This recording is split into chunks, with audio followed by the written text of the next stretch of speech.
everyone, and welcome to the Squiggly Careers podcast. I'm Sarah, and I'm joined by my co-host Helen. Hello, everybody. And this week we're going to be talking about when work goes wrong and what we can both learn from it.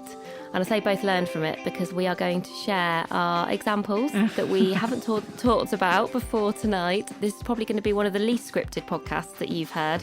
Not that they are particularly scripted anyway, but this evening we thought it'd be useful for us to talk a bit about things from our perspective where things haven't gone well, see how they match or don't match with the other person, and then just talk a bit about our reflections. And work goes wrong all the time in a squiggly career, we know that.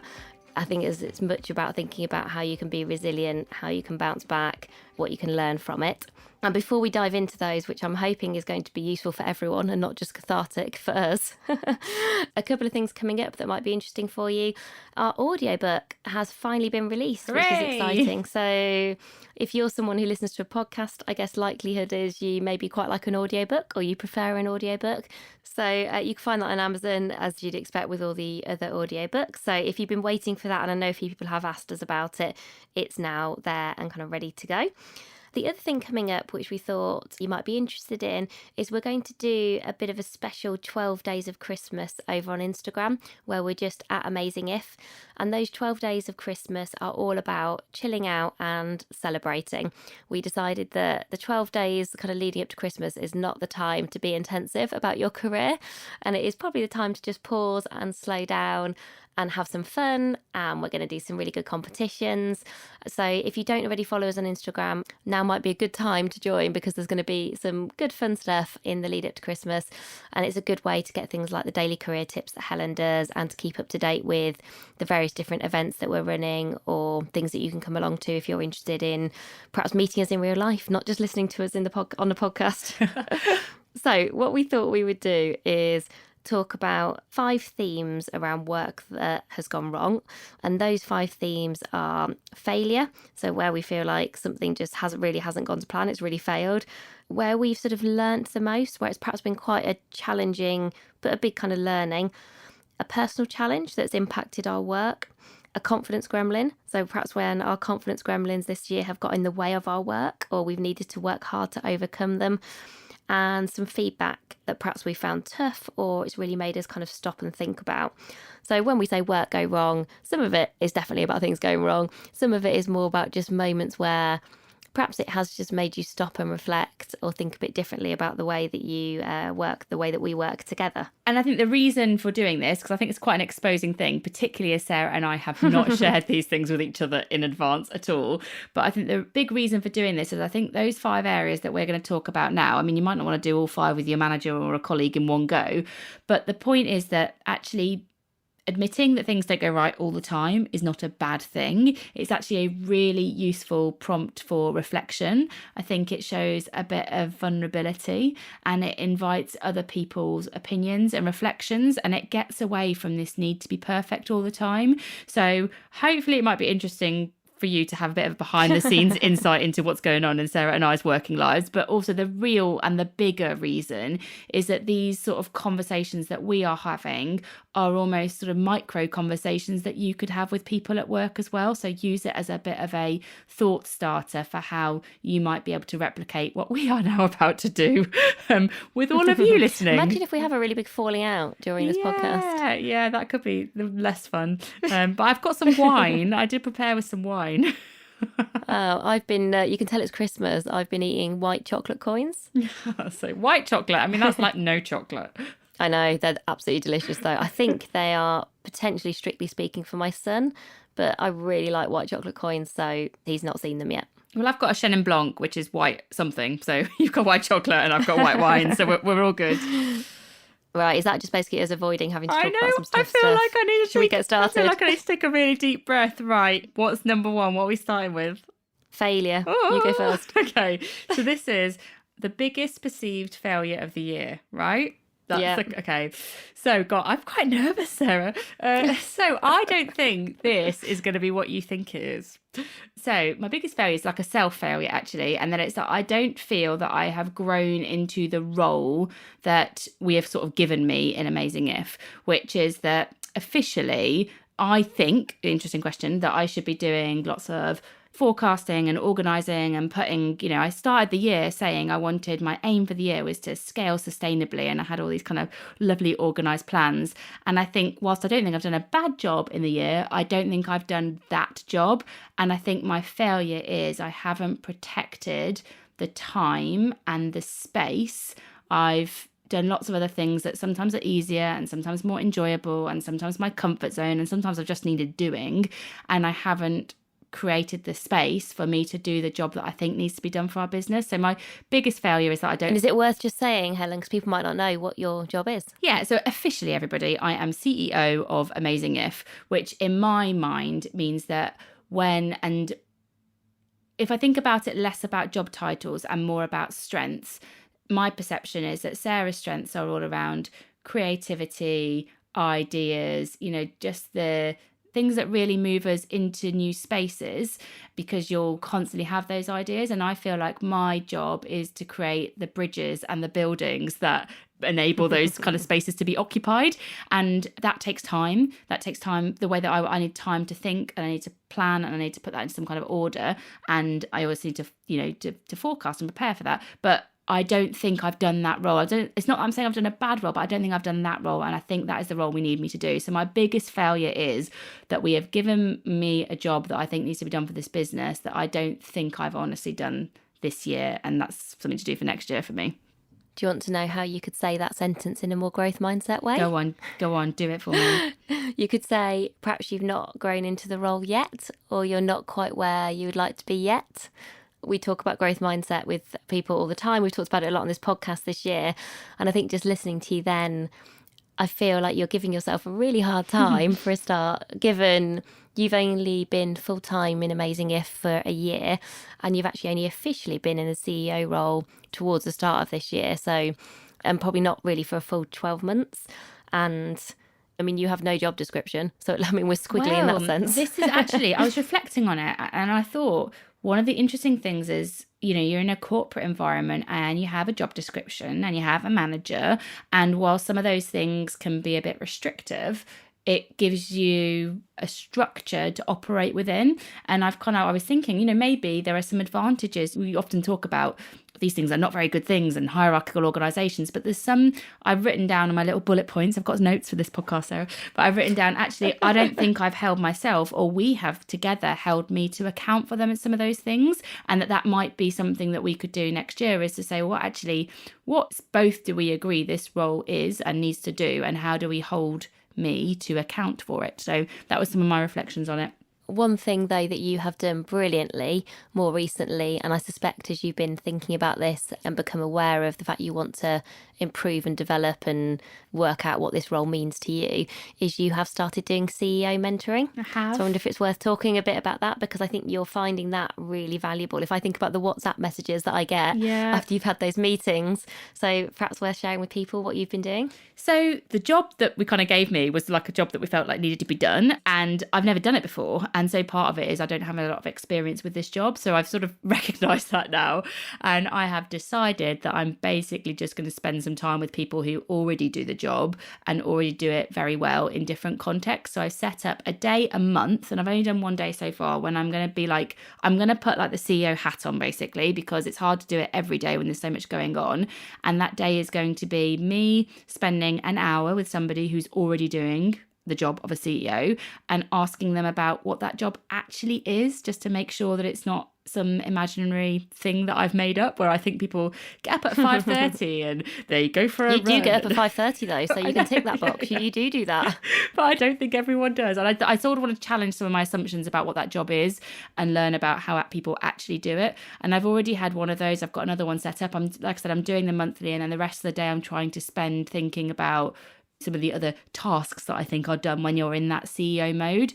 Maybe it's more about CEO mode than being a CEO every day, but just knowing what that looks like for me and when to turn it on. So yeah, I'm definitely investing some time in learning a bit more about it and admitting that I'm a work in progress, but I would have liked to have maybe realised that a bit sooner than I did. My one is, I suspect, a bit more predictable, as in I don't think it'll be a surprise to you. But we have had some quite big challenges this year with our website.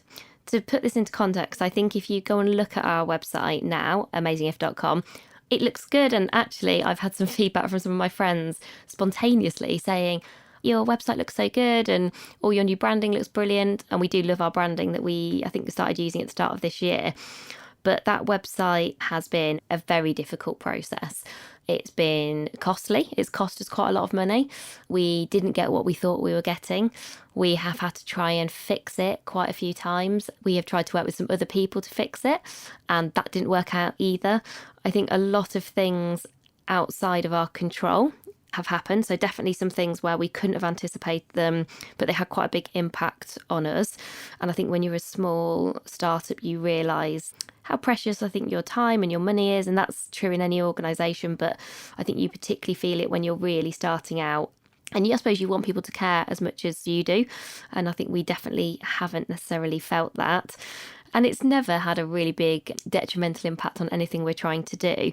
But I think behind the scenes, it has taken up a lot of our time. I think it's caused a lot of frustration, taken up loads of headspace. We've tried to think loads about ways to solve it, tried to think really creatively about stuff. And I was reflecting and thinking, would I have done anything differently?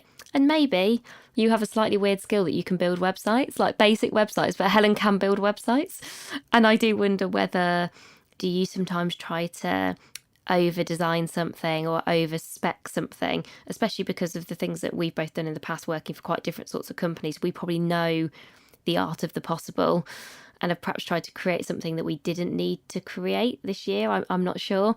I almost still feel quite battered and bruised by it. So someone was actually talking to us about a project that we're looking at for next year that would need us to have certain website capability. And I almost can't talk about it. And I was almost like, what are the other options? And so I think one of the other things I'm starting to realise in kind of the roller coaster of doing your own thing is you've got to learn, I think, to let stuff go. Yeah. And I don't think I'm very good at letting stuff go. And I think that comes from being quite competitive and driven, and also actually combining that with being very reflective. I can be very much like in my head when I want to be. And so I then really think about these things and then I find it hard to move on from them. And so they then continue to preoccupy you. And so I feel like it's a failure on like so many levels in terms of both what we were trying to do, the impact it's had on us both. I think it's probably the closest we've both been to tears at various different moments where we've almost been lost for words and lost for ideas of kind of what to do next, like proper head in your hand moments. And, you know, over something, I guess, fundamentally not that significant, but it feels like a big deal to you. And so I think there's going to be more of those, I think was my reflection, is there will be stuff that continues to get behind the scenes, maybe even sometimes more visibly go wrong. I think I'm going to have to learn to fix what I can fix, control what you can control, and just learn to let other stuff go and just know that sometimes things are not going to work out and you won't always be able to fix it. I think I'm usually, if I see a problem, or I can figure out a way to make stuff better or a way to fix it.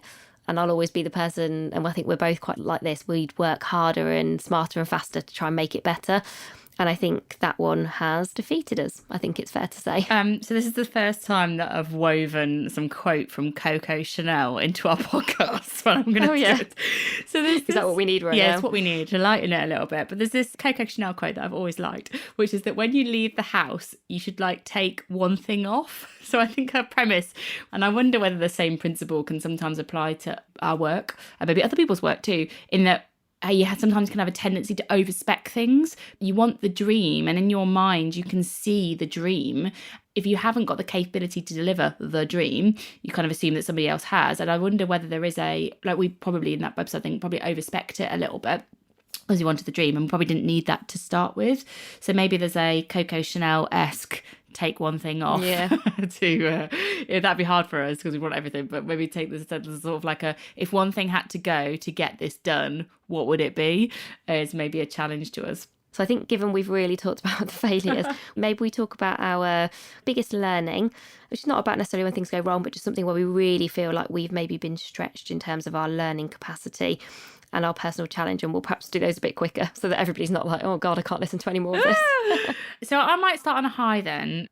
So my positive learning, that I think we are very lucky to work together. Feel very lucky to have ourselves in our little co-founder business thing that we've got going on, because I think that the fact that it stems from a friendship that has lasted a very long time, since we both met when we were, oh my goodness, like 18, even though we weren't best 18. chums. Yeah, we weren't best chums then. We've known each other since then, and we've kind of been part of each other's story since then. And I just don't see many people who have what we have. And the more our business grows and the more that we're in meetings together and doing different things, the more I feel I've learned that is never something that we can take for granted. I think it's a really special thing.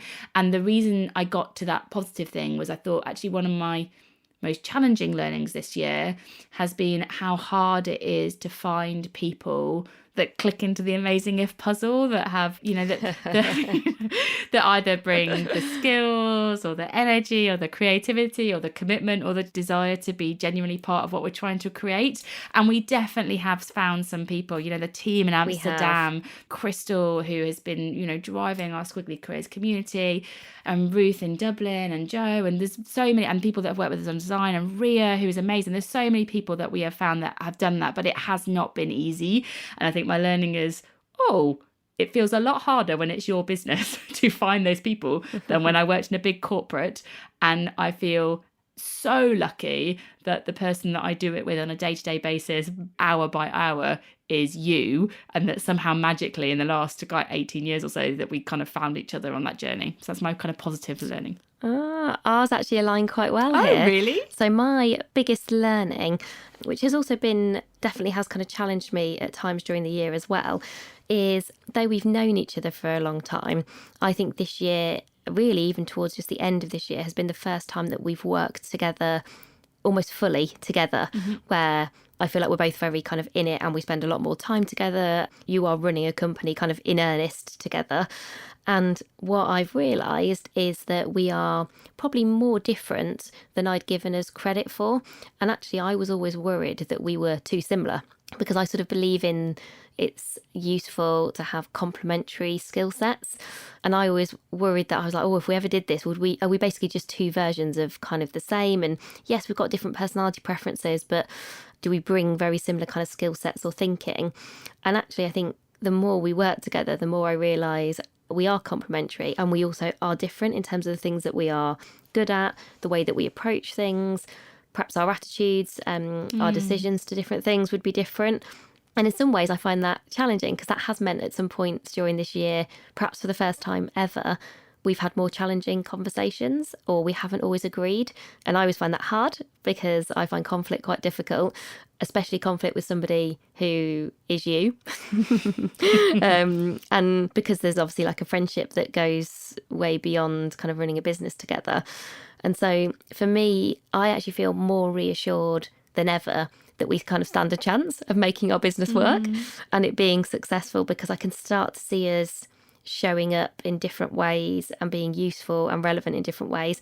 And actually what I think unites us is our values and some of how we get stuff done, and the commitment that we have, the thing that we're really kind of motivated by, the things that get us excited.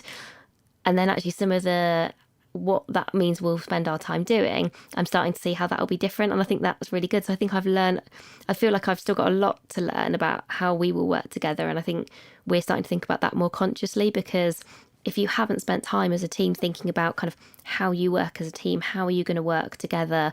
Where are you at your best? Where are you potentially going to have conflicts? Where are you good to kind of partner up? And where is it useful for you to kind of work solo or with some different people? I think those kinds of like how we're working conversations are really underestimated and underappreciated and are exceptionally valuable. Like we just had one relatively notorious meeting this year where Helen and I were in it together. It didn't go wrong, that meeting didn't, but certainly we came out of it going, that meeting didn't work. And it didn't work because we were actually both there. We weren't kind of prepared and we weren't helping each other. We were sort of more getting in each other's way.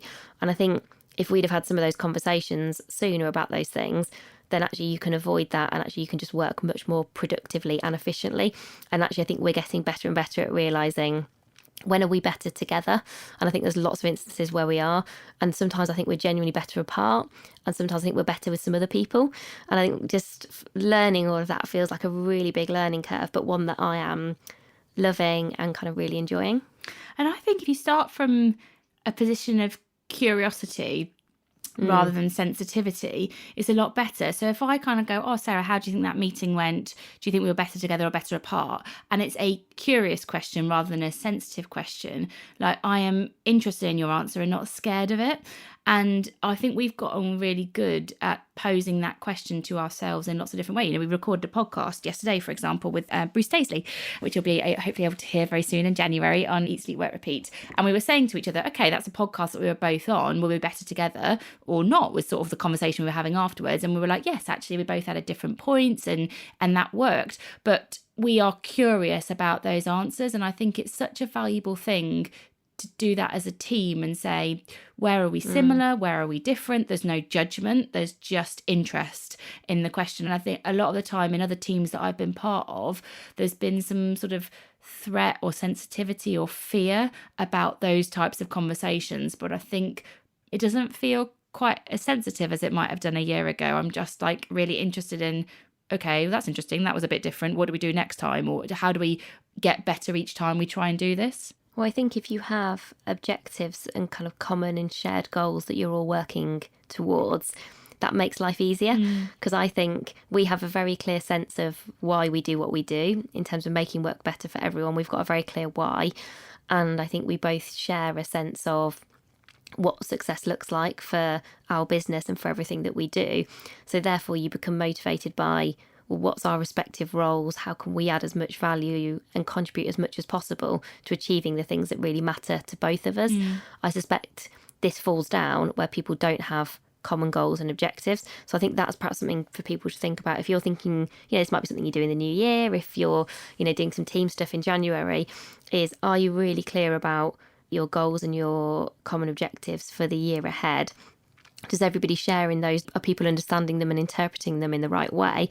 And then actually the questions just all become about, are we all putting ourselves in the right places at the right time to help us achieve those things? So it becomes a bigger than just one individual, and I think becomes less personal as well.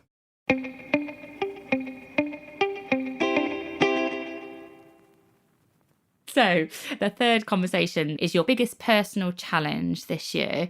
And I think my one attaches to what we just talked about. So my biggest personal challenge this year has been you and I dual leading together.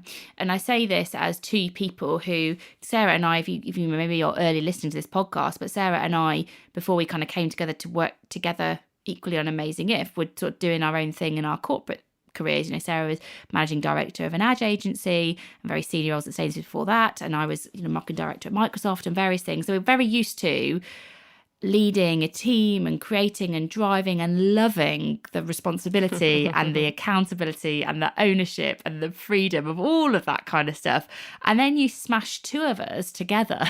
And to Sarah's point, whether it's on anything we're trying to drive, actually, whether we're trying to complete a particular project, so whether it's the website that we've talked about or completing a book or a client we're working on or any kind of thing we're trying to get done or create, you suddenly bring these two personalities that are very used to by no means going it alone, because we'd have a team around us, but we'd be leading the charge separately, and you bring two of us together. And I think at times my personal challenge has been, when do I step forward? When do I step back? I've thought to myself in moments where I'm thinking that, like I'm literally in the moment thinking, oh, do I step forward now? And I'm going, well, is that ego talking or is this impact? Is it because I think I'll have more impact if I step forward? Like, what's better for the business? What's better? I think that has been just a real, for me, a personal challenge of what's the thing that's driving you? Is it a need to be seen to be saying something or a genuine view that you're adding an impact? How does all of this support making work better? And sort of just reassessing the contribution you make in this environment has definitely been moments this year where I've kind of gone, what's driving that behaviour from me? Is it a good thing or a bad thing? And what do you do about it? So yeah, that's my biggest challenge. Oh, so I've gone with a bit of a different slant for this one. Good. I was thinking about my biggest personal challenge in relation to work is a health challenge. And some people will know, Helen knows very well, because she has to deal with some of the realities of this, that I suffer from very severe migraines. And when you get those migraines, I'm pretty much out of action for 24 to 48 hours. Like, I'm literally lying in a dark room, barely talking, definitely not walking. And that's really disruptive and really frustrating. And I think you feel it very keenly when you're doing your own thing and you feel like you're, not where you want to be, not doing things you want to do. I'm lucky that I love what I do. So the last thing I want to do is spend a day in bed. I mean, no one wants to spend a day in bed with a migraine because they are exceptionally painful. And also they're hard because they are not something that you can fix. And that's inevitably what people want to do. People want to try and help. And so you often get people saying, oh, have you tried this? Or what about doing this? And I definitely would like to fix them. Believe me, I basically daydream about like somehow being able to open up my head and take them out in some way, shape or form. That's like the dream scenario. But they are one of those things where they're not that easy to resolve. And so at the moment, I feel like it's almost more of a kind of a health challenge that I have learnt to live with this year. I've got better at accepting, but it has definitely impacted my mental health. And each time I have a kind of migraine episode, there's sort of a whole little time of kind of recovery and being resilient. I definitely get quite down when they happen for lots of reasons. You feel like you're letting people down. You don't feel good about how you're spending your time. You're not able to look after your kids and all those kind of things. And so they're really tough, and it's a very much a personal thing, but I think it impacts every part of my life. And in lots of ways, I don't even like talking about it because I sort of think when I haven't got one, I don't want to talk. I don't want to talk about it more. But it is the reality of something that a big-ish part of, me and my work does get in the way. And I think we all have, at some points in our lives, things that are happening probably outside of work that really do impact work. I think I've actually had to really learn to adapt to that this year and for it to be okay, because there's nothing I can do about it at the moment, or there's things I'm trying to do about it, but certainly nothing that's solved it just yet. And it does feel quite isolating and it can feel quite lonely. So actually training to be a mental health first aider at the start of the year was probably the best thing I did, because I think I hadn't done that because of having migraines. I'd done it to help other people with their kind of mental health and to get some of those kind of tools and techniques, which was incredibly useful. But I think I've probably used them as much on myself as I have with other people. It's actually really helped me. I have got a lot better at how to deal and kind of how to cope with it. So that's my one. That is a bit sad. I'm sorry. No, do you know, I actually do have tears in my eyes, like genuinely. Listen, because it's so, I have a positive thing to say, but I also have, it's really hard to hear somebody that you like really care about talk about something that I know affects you like in lots of different ways. Part of me wants to say that the impact that I see is less than because there's an impact on you, there's an impact on your family, there's an impact on work. But I think the impact on work, I feel like, okay, well, we can cope with that, we can sort that, but the impact is much bigger. That's what sort of why I don't want to say it, because I don't want to undermine it. The positive thing is that might be sort of difficult to talk about, but I remember, so when you had Max, which is Sarah's little boy, I think that was a difficult time, and I didn't really know about it because I didn't really talk about it very openly at the time. And I would think it was like months and months and months later that I knew that that was quite a tricky thing for you, because we just didn't know about it quite so much at the time. Whereas I think if I think about what's going on with migraines, and I know it's a different situation, however, it's something that is affecting you quite, it affects you a lot with how it takes your energy away from you. I think it's really different because you talk about it. You do say, this is something that I've got going on and it's really difficult and it's just what it is and I'm finding a way to deal with it. And I think that's a really positive thing. I think it's a positive thing for people to hear. I think it's a mentally positive thing to admit to. So I think in sort of a 3-year period, that's quite a shift to sort of exposing something that's quite vulnerable but very significant. So yeah, I feel like I know. Yeah, and I think if you're listening and I know people have, to be honest, much, much more challenging things in their lives, certainly than I do. And I do think when people are able to have the courage and bravery to talk about those things, particularly with those people who are there to support them, you are giving those people hopefully the opportunity to help you. And certainly I don't think I did that brilliantly necessarily when I had my little boy. I think I got a bit better at it, and certainly I'm better at talking about it now. But actually I regret that. I sort of wish in hindsight I had talked about it a little bit more. At that time, to be honest, I think I was in a bit of a state of shock. I wasn't quite sure what was happening. So I probably wasn't quite sort of able to. But I think probably that helped me to learn that it is okay to talk about things, because I think I'm usually very optimistic and positive about things. Even just talking in the way that we've just talked, it doesn't actually come naturally to me. I find it quite hard. And then also I don't want to get more down about something that already makes me quite down. But so there's I think there's a really fine balance to strike in terms of it being useful to talk about, but then to what point do you go, okay, well, but I don't want to talk about it too much because I don't want it to become a bigger part of my life. But I think it is hopefully useful for people to hear. And I've talked a few times about the mental health first aid training, which I know lots of companies are investing in now. And definitely, if you haven't already, I would encourage you to nominate yourself or to learn a bit more about that, because I think it's useful for absolutely everyone. You know, mental health is just health. Everybody has kind of mental health, mental well-being challenges. I think some just in an average week that we all have, and some at specific moments. So it's really useful. And we work with lots of teams on things like psychological safety. And I think where you create environments where people can talk to the extent that they are personally comfortable with, where they can share what's going on and what's happening, then that's a very positive thing. And the research says that teams where people are able to be vulnerable with each other are higher performing teams. I think that's a really positive outcome if people can talk to the extent that they want to talk about what might be going on outside of the meeting or the project plan or whatever, the inbox that we kind of all operate within quite a lot.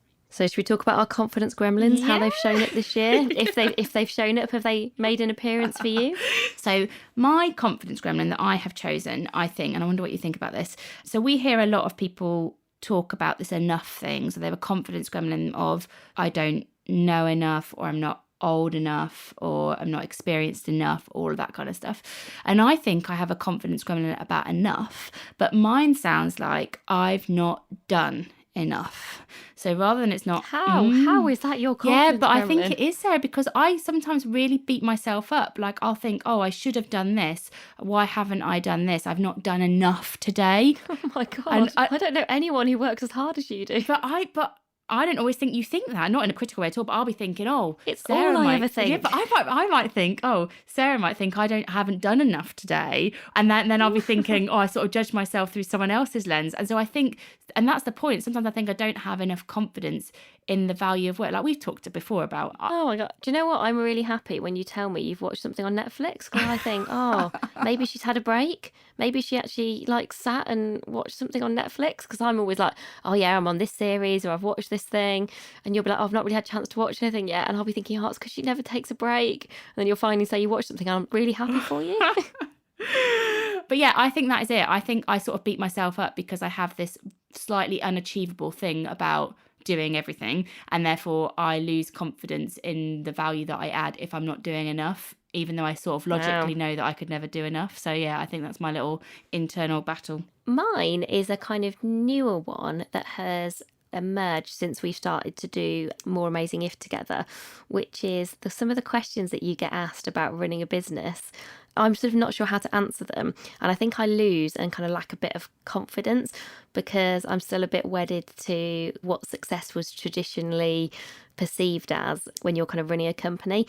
So even today, for example, I was in the lift after an event that had gone really well. I was really pleased with how it had gone.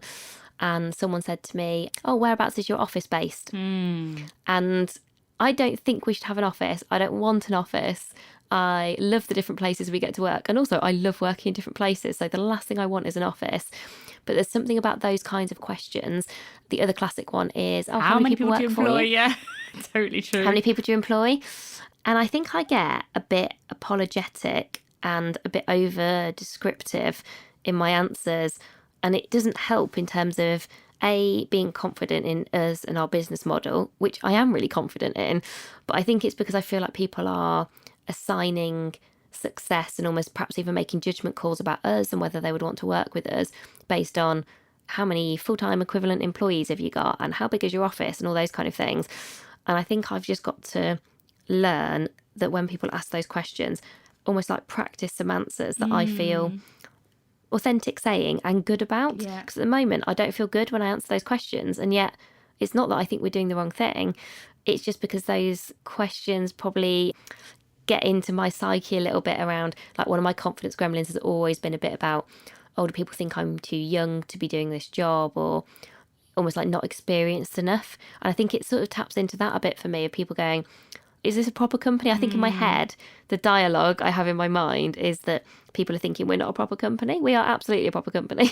And because we're quite new to it and it's so different to what we've both done, that I just want to get better at that. And I want to cage that gremlin because I feel like that could get in my way and could stop me building relationships in kind of the right way, or just being like over apologetic when you I don't and we don't need to be. I was just thinking what we would advise other people to do. So often when people, let's say someone has a fear of asking a question in a meeting, like one of the things that we would say to someone is like, think about what's the very first thing that you could say, which is, one of the things I'd like to understand is. And it's almost like, okay, every time you're in a meeting and you want to ask a question, but you don't know how to start, that will be the thing that you start with. One of the things I'd like to understand is. And it's almost like you know that you're going to ask that, and then you get really confident in that statement. So I wonder whether for you, because I get it, I get the confidence gremlin that sits behind it, which is status and perception, and that's been very framed by the world of work we've been in before.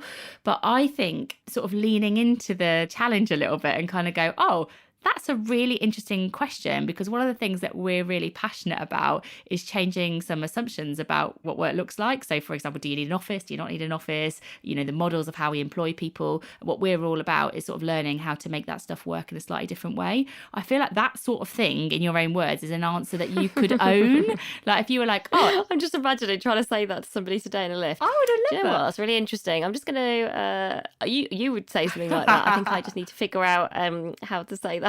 Would you not say, would you way. not go, oh, really interesting question, actually, because it's one of the things No, that you wouldn't not say in a million that. years. Why would you not No. say it? I think it sounds a bit confrontational. Ah, interesting. Maybe that's your conflict thing.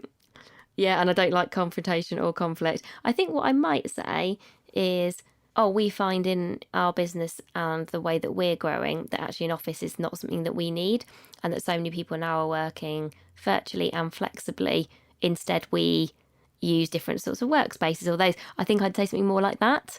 So, you know, I think I can get there. I think I just need to think a bit about how I could answer them kind of in my own words. And I think you would naturally be better at it than me. Like straight away there, you could say something, you were like, yeah, I'd definitely just say that. Whereas I don't think I can quite get there yet. So it's probably just practicing a little bit, probably with you, because you'll always like challenge me a little bit on it.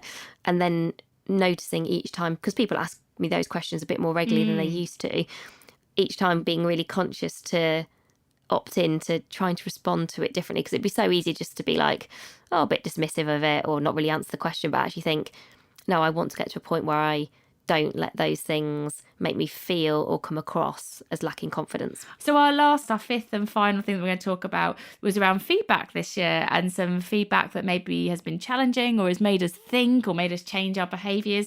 Do you want to go first with yours? Yes. So we did a piece of work, a proposal for some work that we wanted to do, and it wasn't successful. I think I had poured my heart and soul into that and thought it was the right thing to do and thought it would be really beneficial to that organisation. And they gave us lots of really good feedback, but I did that really classic thing of ignoring all the really good feedback and just saw the one bit that wasn't positive. And actually, in my desire to want to win, almost defaulted to, okay, well, what do I need to do to make this work? And the reason I share that is what I thought you did brilliantly when that happened is you really made us stick to our guns. And actually, I really believed in what we had originally recommended. But I think I would have moulded and shaped and probably adapted too far, where we would have lost the credibility and the expertise that we were kind of suggesting in the spirit of just trying to get people to say yes. And I think because I find not winning and people saying no hard, I found that feedback hard. I think when you're getting feedback on your own company and when you've done it yourself, the level of personal accountability and ownership that's in the work is so high. So it's very hard not to take feedback personally, I think, compared to certainly when I was working in bigger organisations. For some reason, it just does feel very different. And then I also think it's hard then not to just try and like respond to that feedback just regardless, without stopping and thinking first, what do you think about that feedback? What does it mean for you and your business? And so I'm so glad and incredibly grateful that in that moment, you were very clear. Okay, if it's not the right thing for them, that has to be fine. That is absolutely fine. But it's not the right thing for us either. I don't know. I think because you don't have that competitive thing, which I think is really good. I think it's really good that we both don't have that. And you don't want to win at any cost, which is also really useful. And so though I didn't feel good about the feedback, I think when I then stopped and thought about it, there was a lot of good feedback in there and lots of still opportunity in there. It was just that one specific thing wasn't the right thing for us. But it made me realise a little bit, how it could have been different if you hadn't been there. And so I found that really interesting as like something that kind of happened. And then I think you basically staged a bit of an intervention, which was a very good thing for the health of our business. Have you ever played Bananagrams? No. Okay, I love a game of Bananagrams. It's basically like Scrabble without a board. So you start like with 20, Right. you start with 21 letters, and then you have to like build your sort of like your own Scrabble board, and you build all these letters. I bet you love a board game, don't you? I mean, yeah, I love a board game, but I particularly love Bananagrams because it's like Bananagrams. Yeah, I particularly love it. But the point is, you have all these letters, and at some point, you're staring at your self-made Scrabble board, which you just sort of make on your table. It's sort of like a crosswordy type thing you make yourself, and you've got some letters left. You're left with like an X and a Q and a U and an R, and you're like, what? I can't do this. And I think potentially what I'm quite good at, which reminds me of that particular situation, is I can look at the board and go, do you know what? I'm not going to win by trying to get these letters in this place. And so I'm sort of confident enough to go, I'm just going to rip apart half of this and rebuild it all really, really quickly. And then, you are good at that. And I love it in Bananagrams. I'm like, oh, the challenge. I'm just going to take away half of the thing that I've just spent 20 minutes creating and do it all really, really quickly. But I think that's probably what happens in that situation as well, because I haven't got the competitive thing. I've almost seen that we've lost round one, but I kind of go, oh, it's okay because I can take X and Y and Z and that bit, and I can put it all together, and something better and different and alternative can come out of it. It's very growth mindset. It's very growth mindset. Yeah. We should play Bananagrams together, or would we fall out? We'd maybe fall out. That is the last thing I want to do is play Bananagrams with you. I hate board games. Like, I don't want to play a board game. I want to sit and read in silence. Okay. So that's not how we're going to be spending our time. If anyone wants to play Bananagrams with me, I really like it. My husband does not like it. He's like, honestly, I'll finish first, and then he'll be like, seriously, I just want to go and watch like Match of the Day or something, and I'll be like, oh, I'll just finish yours for you. So he will leave the table. Oh my God. Oh, you must be a nightmare to live with. I'll be like, can I do Bananagrams on my own? Oh dear. So my feedback one. What's your feedback one? Yeah, mine's a bit different. So mine is, we've done obviously lots of training this year. I should probably at some point count exactly how many people we've been on our workshops this year. Thousands. It must be thousands. It is thousands. This year. It is thousands this year that people that have been on Amazing Gift workshops, which is amazing. And I think so proud of us and the impact and the people that we've reached. And at the end of our sessions, we ask for feedback, and we ask for feedback in a what worked well, even better if. And to Sarah's point, like I don't remember loads of all the what worked well, but a couple of the even better ifs stick with me. And some of them are funny, and some of them are kind of like have really made me stop. And one of the ones that really made me stop this year was somebody that I thought it was very detailed feedback, and it was really impactful, and I think it was very well delivered. So it started with, I know that one of the things that you care about is making work better for people. So it was instantly relevant. You know, this was somebody who had thought about what we really cared about and what our business was all about, and had tied their feedback to that. So I was like, okay, that's a brilliant start. And they said, I know one of the things you really care about is making work better. And therefore, I want to call out that one of the things that you might want to look into is your neurodiversity. And I was like, whoa. I had not thought about that before as deeply as this person had talked about. And they said, you know, as a person that identified as a neurodiverse person, they talked about some eye contact and things in our sessions that could make our sessions, we always talk about even better if, and they were like, there are certain things that you could do that make it even better if for somebody like me. I took that really, really, really, really to heart. We want to make work better for everybody, and we want to make sure it's as inclusive as possible. And we went and, you know, we got a neuroscience expert to sit in our training and give us. But I think that was a great thing to do. No, I think that's why it really, I've learned two things from it. One is that sometimes feedback that feels challenging is really helpful. And that felt really challenging because I felt like someone might think that we didn't care enough. Oh gosh, we care so much. And so we went and got a neuroscience expert that came to our sessions and assessed them and gave us loads of amazing feedback, and actually lots of reinforcement about, you know, we spent 6 years developing these programs to be as inclusive as possible, and gave us lots of scientifically backed evidence that that was working really well. And so I think it was like, wow, this is feedback that is really personal and well delivered. And so I think that was helpful, and it gave us a prompt to go and get some other people involved in our programs to really make sure they were as good as they could possibly be. So I was like, wow, feedback sometimes is difficult, but it helps you to be even better. So I think that was my kind of first learning from that. And then my second learning is that with feedback, particularly with the amount of people that we're reaching, it's hard to make it perfect for everybody. And yeah, you can't win, basically. Yeah, and it made me think, do you know what, I can make this as brilliant as I possibly can do, but not everybody. There's a quote that I've always loved from like an Ortega, a Wagner podcast I listened to about 18 months ago now. She has a really good podcast called In Good Company, and her mother said to her something like, not everyone's going to clap for you. And it stuck with me as a statement. And I think, do you know what, that's not everyone is going to clap for you, and that's fine. Not you're not for everyone, but as long as you're doing the best that you can do, and sometimes you bring in some external perspective, so it's not just, you're not just thinking, oh, I'm doing the best, you bring in some other validation, then there is only so much you can do. And I think that's why that feedback, it helped me to move forward in some ways, but it also helped me to increase some confidence about certain things in others. Hard, but helpful. Yeah, and I think I'm very mindful of that as part of this year and getting our book ready. We're part of a really good authors group who are incredibly supportive. One of the bits of advice they give to people who have got a book coming out, which is obviously us very imminently now, is some people will hate it.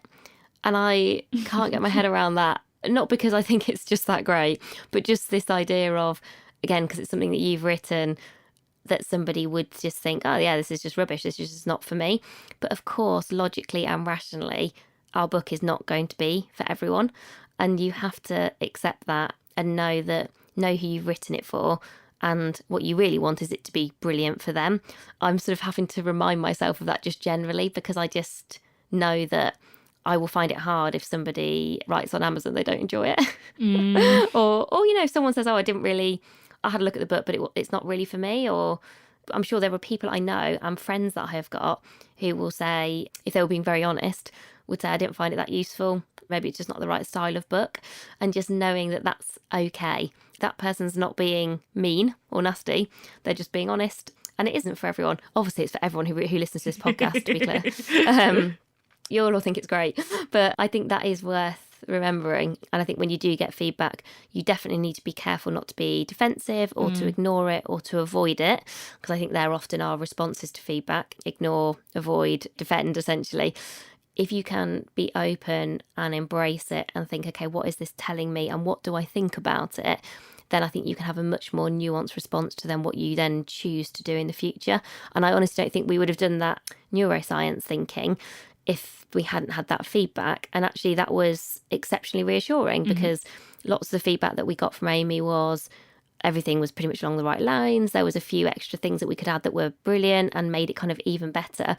And it just gives us that extra confidence that we are hopefully trying to include everybody whenever we're doing workshops or programs. And again, there will always be other things that we've not anticipated yet. So that's the whole thing about always being work in progress.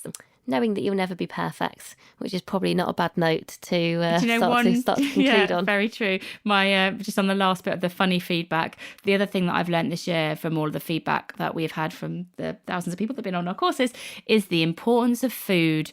We can put people in a room and we can give them lots of tools, but at the end of the day, if the food isn't quite good on one of our training programs, it really affects things. And one moment this year that I really realised that was when I got most of my even better revs from the 50 or so people that I'd spent 2 days with were about mushrooms. Like, I genuinely, that was a definite moment when I realised lots of people don't like mushrooms. And that was a feedback moment. Divisive. The mushroom is divisive on anybody who's delivering any kind of workshop. Just beware of the mushroom would be my reflection from the year. So we hope that was funny and useful to listen to. And I think a lot of what we do, and certainly if you do follow us on things like Instagram or elsewhere, people do see a lot of the shiny side, a lot of things that we do that probably, look incredible and are incredible. And we thought it was helpful to dive a bit deeper and go below the surface so that, crikey, you don't think it's all a bed of roses, which it's definitely not. I mean, I could do a whole other podcast on the number of debit and credit cards I've lost this year. For some reason, I just seem to lose them all the time. And there are so many things like that, we're certainly not getting it right day in, day out, and nobody is. But if you think about those 5 areas: fail, when things have gone wrong, what have you learned? When have you had your really high stretch learning moments? What personal challenges have you had? Where have your confidence gremlins really kicked in this year? And when have you had feedback, or maybe even given feedback? And how has that made you feel? What have you done as a result of it? I think they are really good questions for everyone to ask, and to ask as part of teams, because December and January just generally do tend to be moments to stop and reflect. And if you want some light relief after this, follow us for that 12 Days of Christmas, because that will be very fun, very lighthearted, and probably our least intense / relentless, which is sometimes how we get described, moment of the year. Thank you so much for listening, everybody, and we'll be back with you soon with another Squiggly Careers podcast. Bye. Bye, everyone.